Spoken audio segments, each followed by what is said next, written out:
Welcome back to the Health Physics Society's video series, Pursuing the Truth and Promoting Transparency, regarding the historical foundations of the current radiation protection philosophy based on a linear no-threshold theory for cancer risk assessment. I'm Dr. John Cardarelli, President of the Health Physics Society.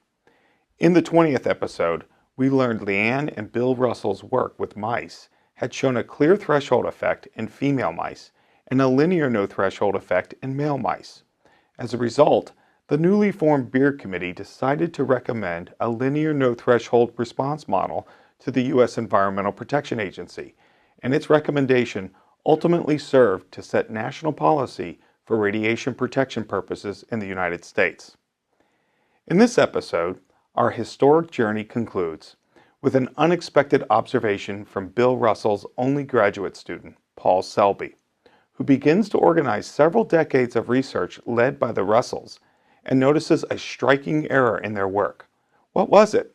And how might it have changed the course of radiation protection in the United States had it been corrected before the 1972 BEIR Committee recommendation? Let's find out. So this begins the modern era, and it's reaffirming the concept of LNT. And one would think that, in fact, well, this is how it is. And so we kind of, in many ways, I'm going to fast forward to 25 years to, let's say, 1995, more or less, and back to Oak Ridge. And LNT is established. And the problem with LNT and the value of Russell is that LNT is really, by BEIR, is heavily influenced by the Japanese studies by the National Academy of Sciences on dose responses and various types of cancers. Leukemia is part of it, but other tumors as well. But the epidemiology is limited because the epidemiology only has the capacity to see down to a certain level, and then the figures in the real low dose range get lost in human variability and not being able to detect radiation effects in what I'd call a modestly low dose zone. And so they don't really know what the shape of the dose response is in the low dose zone. They have epidemiologic studies that tend to support a linear dose response as the dose gets higher and higher. But they really don't know what's going on at the low dose zone. So how do they get to that other than a belief that lower is always better? Well, and I want to add in there, having worked in a regulatory environment in a lot of my career, it's also simple. A linear no threshold model is something that is easy to enforce or easy to grasp or easy to describe, whereas a more realistic model of what's actually happening, I think might be difficult to communicate to the public sometimes. And I wonder if that simplicity, that ease of being able to just have a single line through the origin, if that didn't also play some kind of role in the regulatory area. Well, from what I've read, I think it played a very significant role because ultimately there was risk communication, clarity, and just an easy belief function right built into it. And what happens is that in 1995, there's William Russell and his wife Liane Russell. They're kind of a team. And Bill has been retired for nearly 20 years. He's now into his 80s, right? And they were told by the administrators of Oak Ridge they had to reorganize all their data from all these millions of mice and all these endpoints and how to capture and store and preserve data. And so there was a gentleman who had, the only graduate student who got a PhD working under Bill Russell. His name was Paul Selby.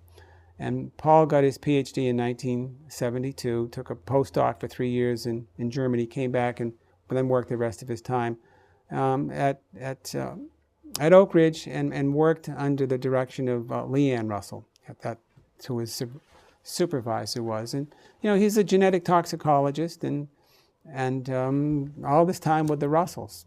But he had developed a very strong computational capacity and informational computer abilities.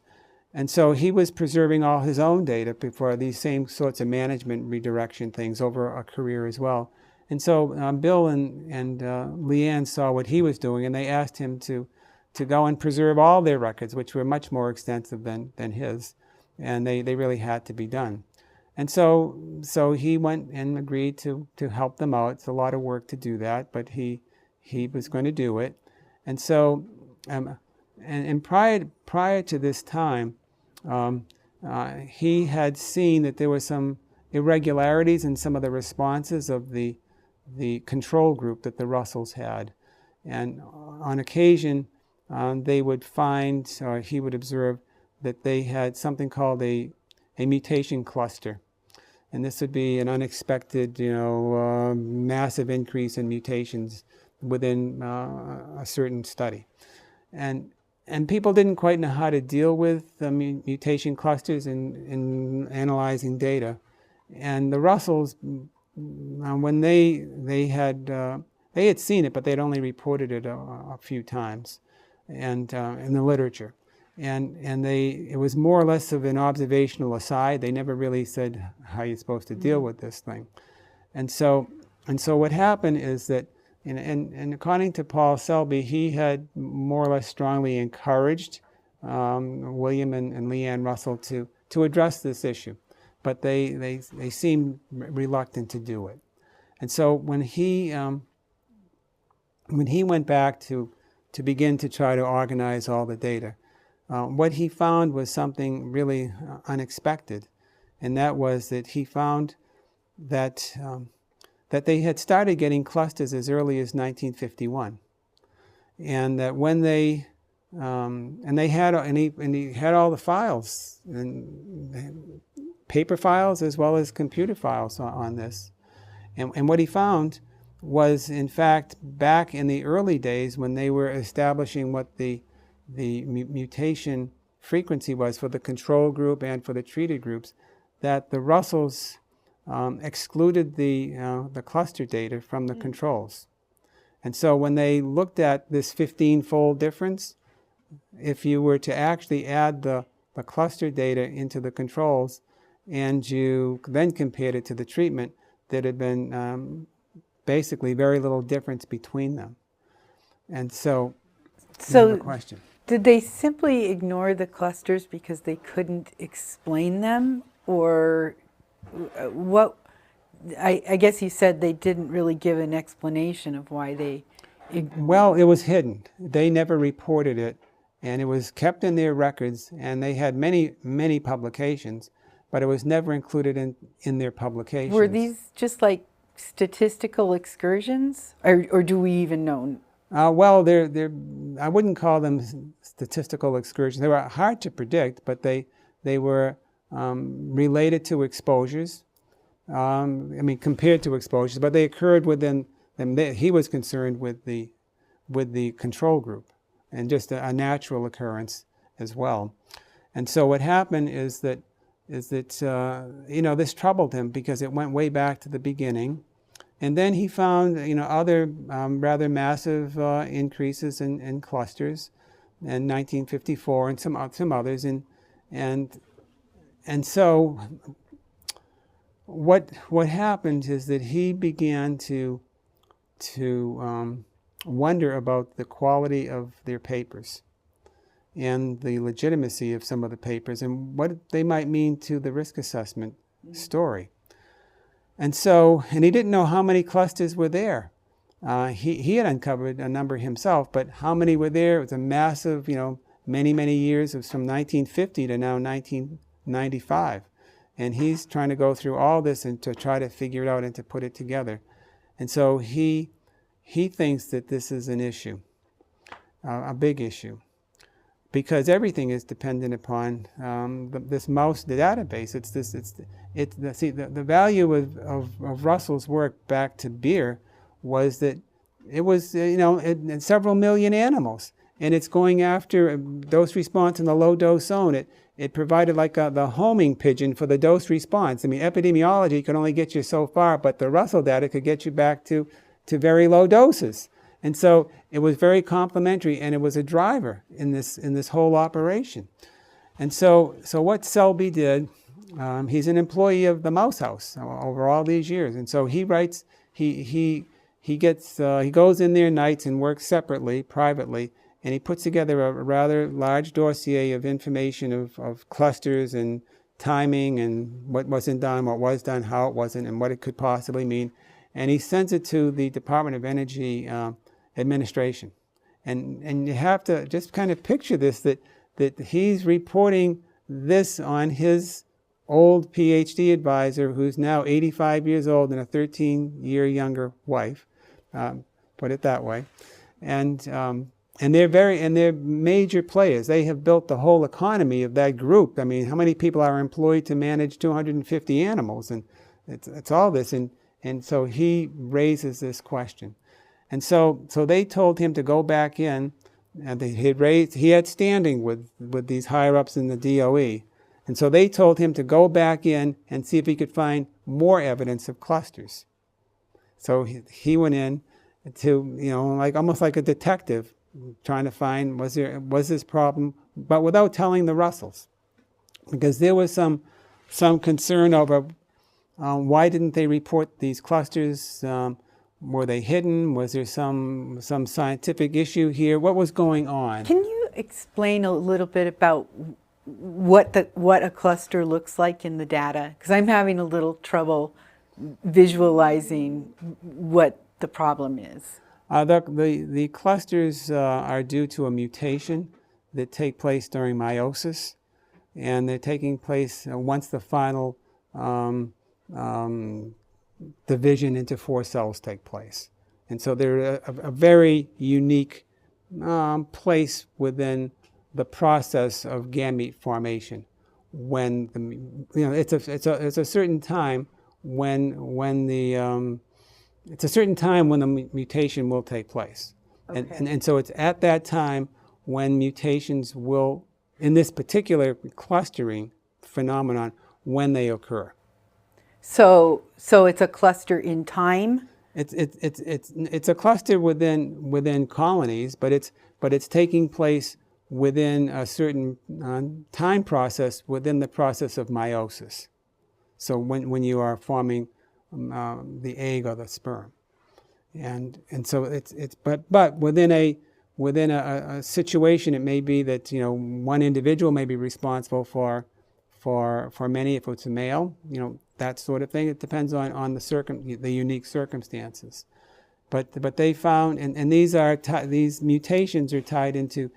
There were 7 mutations they were studying, 7 traits they were studying. 6 traits dealt with fur colors, and then the other dealt with the size of the ear.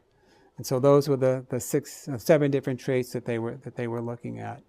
And so he was concerned that what is the baseline for your control group? How is that going to be played out with this? And this was also within the context now of just millions of animals that have been reported in all kinds of studies, and what is the validity of your control group? And you keep building up your control group over time and adding more animals to your control group, and you never put in the clusters, and how do you deal with this, and so forth.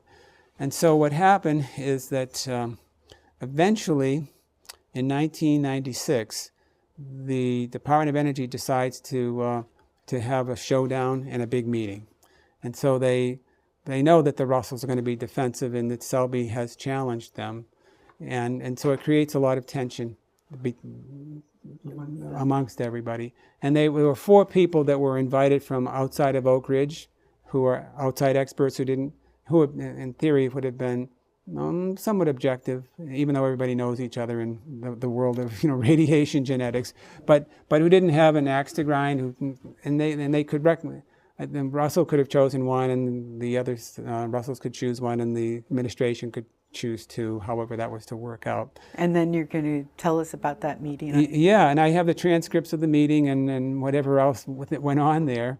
And so the bottom line this very technical thing, was that the committee of four, because Russell was charging that there was, the data weren't used, and it really altered the research record because the control group was basically not as high as it should have been, and that it affected the risk assessment issues.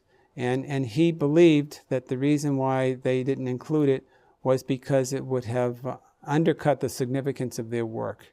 Because back in the early days, they were claiming, as I tried to make the point earlier in the conversation, that right off the bat they were showing and making the claim that the mice were 15 times more sensitive than the Drosophila. Right. But if they weren't, it would have really undercut the significance of that work in terms of funding potential. And so when you look back, when Selby was looking back at that, he saw things that disturbed him. And so when the committee met, they heard all these allegations and looked at all the data. And what they concluded was that the Russells had made a mistake, a technical mistake. And they should have analyzed their data to incorporate all mutations, including clusters. And this is how you might possibly do it, so that it comes out with a fair appraisal of the evaluation process. And this is technical, and you have to really, think it through and make it all work out. So they recommended to the Russells and to Selby that we want you to correct the research record. Wow. Okay, so they really told them that they were wrong. And now they didn't know exactly how much they were wrong or how it was going to be done, but you couldn't keep doing it the way it had been done. And so, but they were disappointing. So Selby won a major victory there. But on the other hand, they chose not to go into, did the Russells they didn't go into the intention. They just wanted it corrected. Right. And so what happened in this becomes significant. So in 1996, see, the Russells are both husband and wife members of the National Academy of Sciences. They're big-time players, actually. And so they had access to publication in the Proceedings of the National Academy of Sciences. So they published their correction in the National Academy of Sciences, which is a great publication to do this. And they admit that they were off by 120%. That's a gigantic error. Gigantic error, in terms of errors, right? Now, Selby thinks they're an even bigger error. And he's got his own reasons to think why he thinks that he does. And he writes 2 papers that are published in, a genetics journal. And so they came out in 1998. And there was some administrative holdup to holding back for getting his publications out. But they finally came out in a good journal. And he was claiming it was really several-fold more than that 120%. And so what happened is if you go in and you read their papers, it's very technical. And you have to go into that literature and really stay with it to understand the basis of the arguments and how they resolved it. And I think that the specific locus test and so forth it had to be done by like big groups like Oak Ridge. Mm-hmm. But academics were more short-term in genetic assays, and their knowledge of that wasn't as great as you might otherwise would have been. But I followed all the literature, every paper that cited their work, and I wanted to see how other experts in the field were looking at who won the fight between Russell and Selby, right? And so I read every single paper that cited their papers, and it was clear to me that there was no question that the person who prevailed in the intellectual and scientific argument was Selby. Selby actually won, and so but even though Selby won. It was a very narrow, narrow victory. A narrow debate because I think that most people couldn't understand the nuances and the technical details. You really had to immerse yourself into it. But for those who could, it was a significant battle and a significant fight. And so then somewhere around 2015, 16 or so, I become aware of this. And so I decide to go in and dig it out. And I really immerse myself into their writings and literature. And I get all the supportive other information that fills this thing in. And I said, I said, the real question is, well, let's say the Russells were wrong, okay, in terms of what they did. And say, I'm not going to claim that I know more than the Russells or I know more than Selby. This is their domain.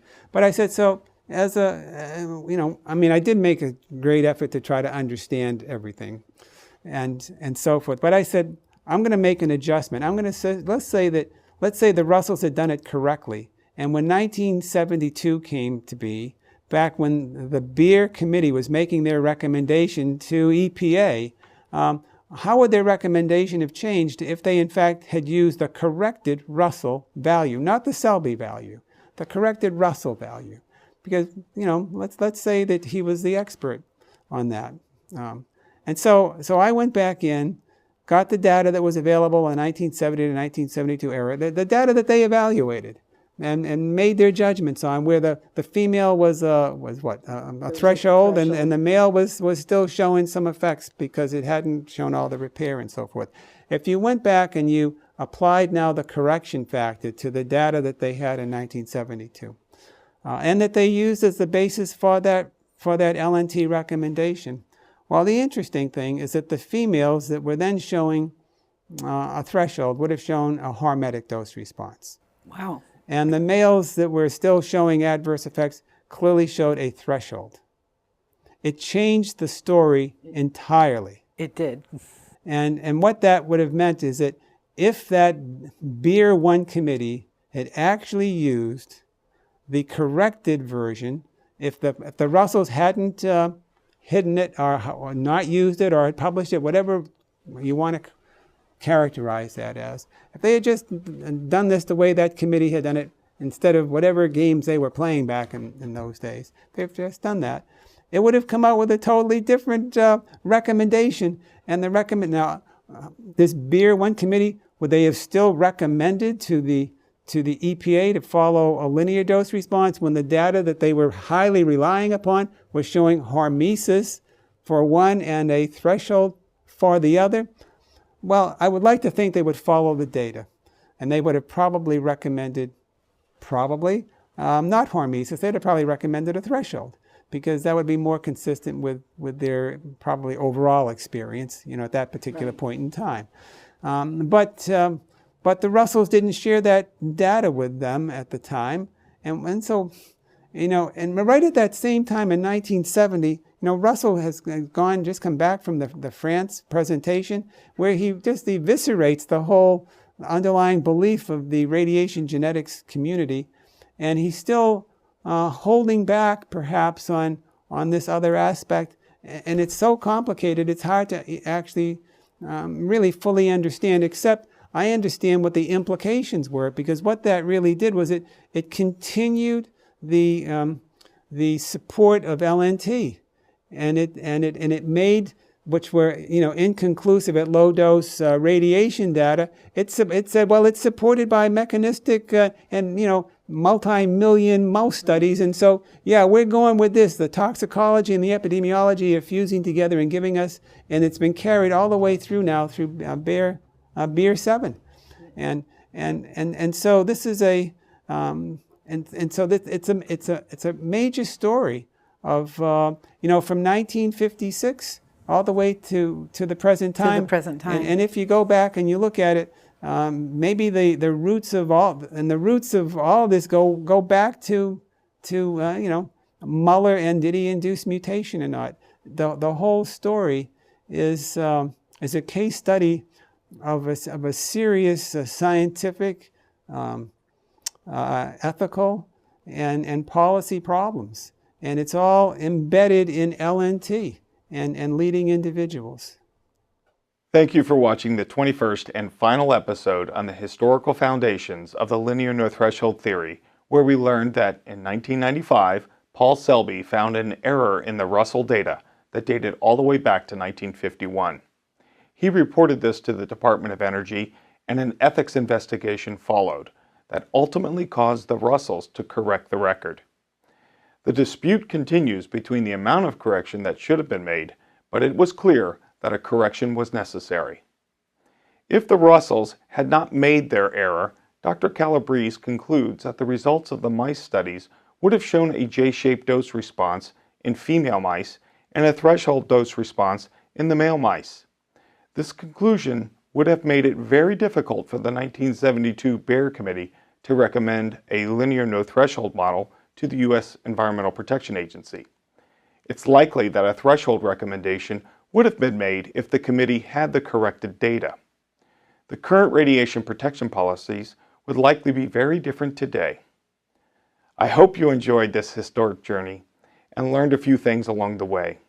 Our hope is these videos will contribute to the ongoing dialogue and support the international review of the entire system of radiation protection.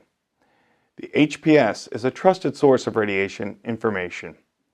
We are a scientific organization, and as is offered with a scientific peer review process, viewers are encouraged to send comments or suggested corrections to factcheck@hps.org.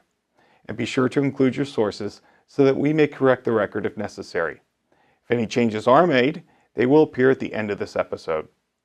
Please visit our Ask the Experts website to ask questions or seek answers to common radiation-related questions, and view our fact sheets. We also have official position statements that can be found at hps.org. Finally, if you wish to join the Home for Radiation Protection Professionals, please visit the link below. We welcome you.